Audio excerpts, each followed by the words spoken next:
পৃথিবীতে এতদিন শুধু আমরা ফিলিস্তিন নিয়ে কত দোয়া করেছি, ফিলিস্তিনের গাজাবাসীর জন্য কত দোয়া করেছি, কিন্তু আজকে পরিশেষে দেখি আমাদের জন্য নিজেদের জন্য নিজেরাই দোয়া করে তাই শেষ করা পারতেছি না। কত দোয়া করব, নিজেদের জন্য নিজেরাই দোয়া, এখন নিজেরাই ভিখারি হয়ে গেলাম। ভাই আমার জন্য দোয়া করেন, আমাদের দেশের জন্য দোয়া করেন।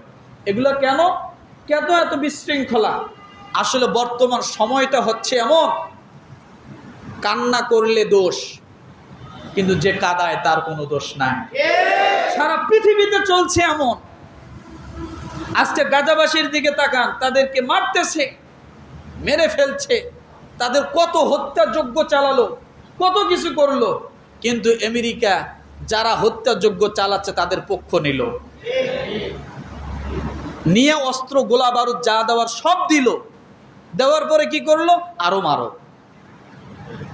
ওরা কান্দে কেন? দোষ কি? দোষ কি? কান্দে কেন? তো এটা শুধু ফিলিস্তিন নয়, সারা পৃথিবীর মানচিত্রে আমার বাংলাদেশে তো আছে। আজকে যখনই আপনি ন্যায্য কোনো দাবি আদায়ের জন্য সামনে অগ্রসর হবেন, তখনই সমস্যা আপনি ভালো না, তখনই সমস্যা আপনি ভালো। কেন? আমি আমার নিজ দায়িত্বকে আমরা ভুলে গেছি, মানুষের অধিকারের কথা আমরা ভুলে গেছি, মানুষের হকের কথা ভুলে গেছি, যার কারণে আমরা সঠিকভাবে ন্যায্য অধিকার দিতে পারছি না। বিদায় ঘর থেকে নিয়ে শুরু করে রাষ্ট্র পর্যন্ত এমন কোনো জায়গা নাই যেখানে বিশৃঙ্খলা নাই। ঘর থেকে নিয়ে শুরু করে রাষ্ট্র পর্যন্ত এমন কোনো জায়গা নেই সেখানে বিশৃঙ্খলা নাই। তার মূল কারণ একটি জিনিস ভুলে যাওয়ার কারণে, সেটা হলো কার কতটুকু অধিকার আমার মাধ্যমে প্রাপ্য, আমি কতটুকু পাওনা, আর আমার কাছে সে কতটুকু প্রাপ্য। এই জিনিস দুটো ভুলে যাওয়ার কারণেই এত সমস্যা। এই দুটো জিনিস ভুলে যাওয়ার কারণেই এত সমস্যা আমার ভাইরা। এই জন্য রব্বুল আলামিন বলেন, এই দুই জিনিস ভুলে যাওয়ার কারণে কত মানুষ প্রাণ দিল, কত মানুষের রক্তে রঞ্জিত হয়ে গেল, কিন্তু তাদের দাবি ছিল ন্যায্য। আল্লাহ পাক রব্বুল আলামিন এই হত্যা সম্পর্কে আল্লাহ কি বলে ভালো করে শুনেন। সূরা নিসা আয়াত নম্বর 13, وَمَن يَقْتُلْ مُؤْمِنًا مُتَعَمِّدًا فَجَزَاؤُهُ جَهَنَّمُ خَالِدًا فِيهَا وَغَضِبَ اللَّهُ عَلَيْهِ وَلَعَنَهُ وَأَعَدَّ لَهُ عَذَابًا عَظِيمًا وَمَن يَقْتُلْ مُؤْمِنًا مُتَعَمِّدًا فَجَزَاؤُهُ جَهَنَّمُ। আল্লাহ বলেন, যে ব্যক্তি কোন মুসলিমকে জেনে শুনে অন্যায়ভাবে হত্যা করে, কি করে বলে?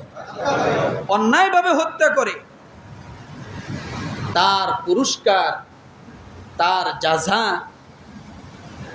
তার পাওনা আল্লাহ বলেন জাহান্নাম। কি বলেন তো? কি বলেন? ক্ষণিকের জন্য নয়। আল্লাহ এখানে একটি কথা বলেছেন, এখানে ক্ষণিকের জন্য নয়, যাতে সে সর্বদা থাকবে। কি থাকবে? সর্বদাই থাকবে। ফাজাযাউহু জাহান্নামু খালিদান ফিহা, সে সর্বদাই সে জাহান্নামে থাকবে।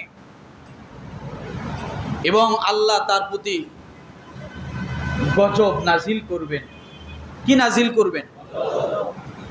শুধু তাই নয়, আল্লাহ তাকে ধিক্কার দিবেন, লানত করবেন, অভিসম্পাত করবেন,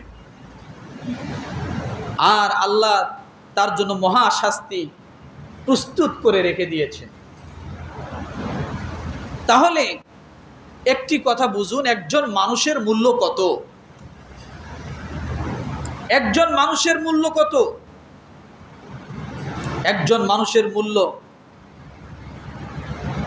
সারা পৃথিবীর সমস্ত কিছু যদি হাজার হাজার কোটি কোটি বার বিক্রি করা হয়, একজন মানুষের মূল্য কেউ দিতে পারবে না।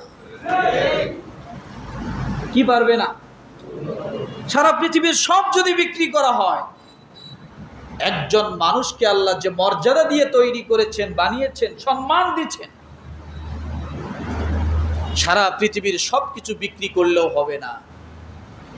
আমি আবারও বলি, শুধু পৃথিবী নয়, সূর্য লক্ষ কোটি বার বিক্রি করলেও মানুষের সমান হবে না। কারণ ওই সূর্যকে আল্লাহ বানিয়েছেন এই মানুষের গোলামি করার জন্য, মানুষের খেদমতের জন্য। ওই চন্দ্রকে আল্লাহ বানিয়েছেন মানুষের খেদমতের জন্য, আসমানকে আল্লাহ বানিয়েছেন মানুষের খেদমতের জন্য, জমিনকে আল্লাহ বানিয়েছেন মানুষের খেদমতের জন্য। এখন এই মানুষের দাম কত? একজন মানুষ কথা বলতে পারে না, চোখে দেখে না, কানে শোনে না, কিন্তু মানুষটি হলো মুসলমান, ঈমানদার। ওই মানুষটি শুধু শ্বাস প্রশ্বাস নিচ্ছে, মানুষ জানে, কিন্তু মানুষটা হলো ঈমানদার। এমন ব্যক্তি, ঈমানদারওয়ালা ব্যক্তি যতদিন পর্যন্ত দুনিয়ার জমিনে থাকবে, ততদিন পর্যন্ত আমার আল্লাহ সাত আসমান জমিন সব টিকিয়ে রাখবে। কানে শোনে না, চোখে দেখে না, কথা বলে না, আছে কি তার? কি আছে? শুধু নিঃশ্বাস। আর সে একজন ঈমানদার। যতদিন থাকবে আল্লাহ এ দুনিয়াকে ধ্বংস করবে। তাহলে একজন মানুষের মর্যাদা আল্লাহ কত দিয়েছেন, আর ওই মানুষের মর্যাদা লুণ্ঠিত হচ্ছে আমাদের মানুষের কাছে, স্বার্থন্বেষী মানুষের কাছে, লোভী মানুষের কাছে, বদমাশ টাইপের মানুষের কাছে। কোনো মূল্য নেই, কোনো মূল্য নাই। কতদিন থাকবে দুনিয়া? কতদিন থাকবো আমরা? কতদিন থাকবে আমাদের ক্ষমতা শক্তি, আমাদের শরীরের শক্তি? থাকবে চিরদিন? বলে থাকবে না। তাহলে এই জন্য আল্লাহ তাআলা মানুষের জান মালের নিরাপত্তার কথা বারবার বলেছেন। বারবার আল্লাহ তাআলা মানুষের জান মালের নিরাপত্তার কথা বলেছেন। কিন্তু সমস্যা হলো বর্তমান দুনিয়া